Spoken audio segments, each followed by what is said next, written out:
歡迎返嚟 Norman 存在手記，我係 Norman。今日呢篇手記嘅題目係區分自由意志及感知控制。人係冇自由意志嘅，但係有感知嘅控制。喺我嘅定義入邊，自由意志嘅意思係指自主咁樣用意識去操控自己意欲嘅能力，而人係冇呢一種能力嘅。但係人有嘅係感知控制 （perceived control）。感知控制係一種感覺，係一種 perception， 一種我哋可以控制某啲嘢嘅感覺。例如我哋會覺得我哋能夠用意識去控制自己嘅專注力、注意力，去控制我哋專注喺啲乜嘢事情上面。我哋會覺得我哋能夠用意識去控制我哋嘅手手腳腳，去決定我哋點樣去行動。另外一方面，我哋會覺得有啲嘢係我哋用意識控制唔到嘅。例如我哋冇能力淨係用意識去控制我台上面嘅呢隻杯，或者係用意識去控制天氣，又或者係淨係用意識去控制另外一個人點樣行動。感知控制係一種好真實嘅主觀感覺，但係如果從一個形而上嘅角度、客觀嘅角度，或者係腦神經科學嘅角度去睇嘅話，感知控制都只不過係一種錯覺。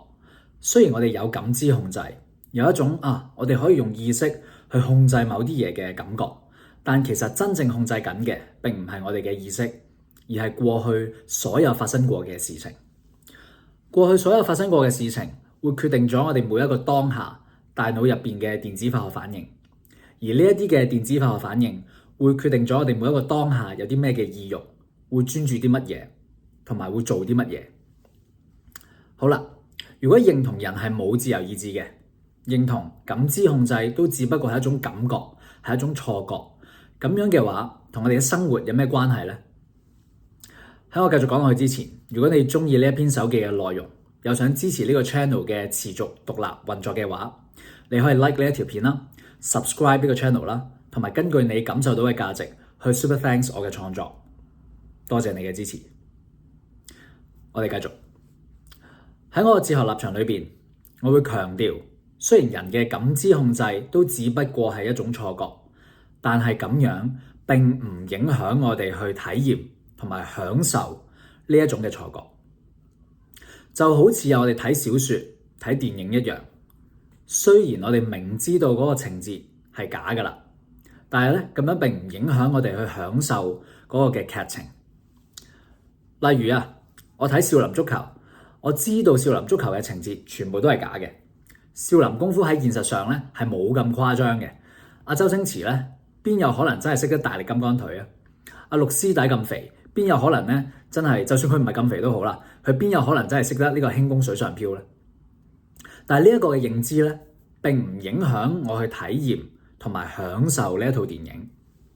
客觀上，事實上並唔存在少林足球隊，但係睇呢套戲嘅時候，我哋嘅主觀上、經驗上，少林足球隊係存在嘅，而且仲贏咗呢個魔鬼隊啦，拎咗全國第一啦。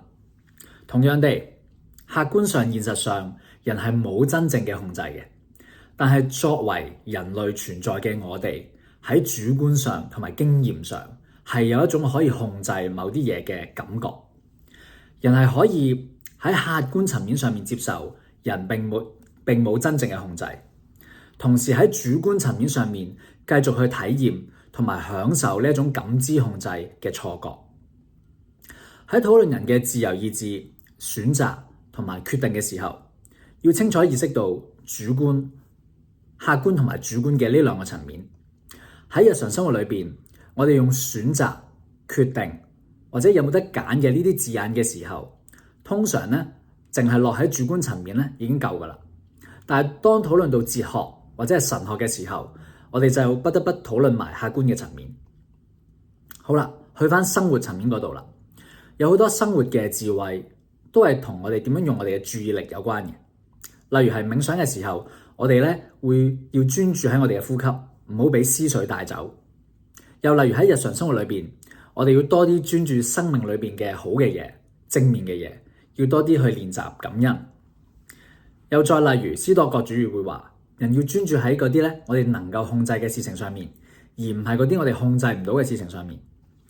呢啲嘅生活智慧基本上都係有科學根據嘅，有心理學研究支持嘅。我基本上咧都認同啦，同埋我自己咧都有練習呢一啲嘅生活智慧。客觀嚟講，其實人咧係冇真正嘅自由去選擇係唔係要跟呢一啲所謂嘅人生智慧去過活，但係主觀上，人卻真實地體驗到一種感知控制，去決定要點樣過每一個當下。最後，我想用美國著名作家 F. Scott Fitzgerald 嘅一句説話去結束今日嘅呢篇手記。The test of a first-rate intelligence is the ability to hold two opposed ideas in the mind at the same time and still retain the ability to function。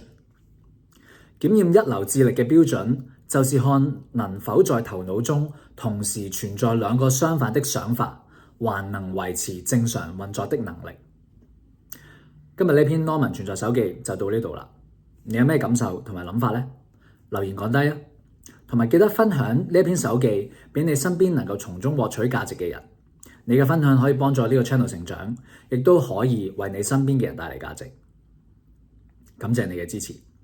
只要我一日仲存在喺呢個世界上面，Norman 存在手記就會繼續更新。我哋下一篇手記再見。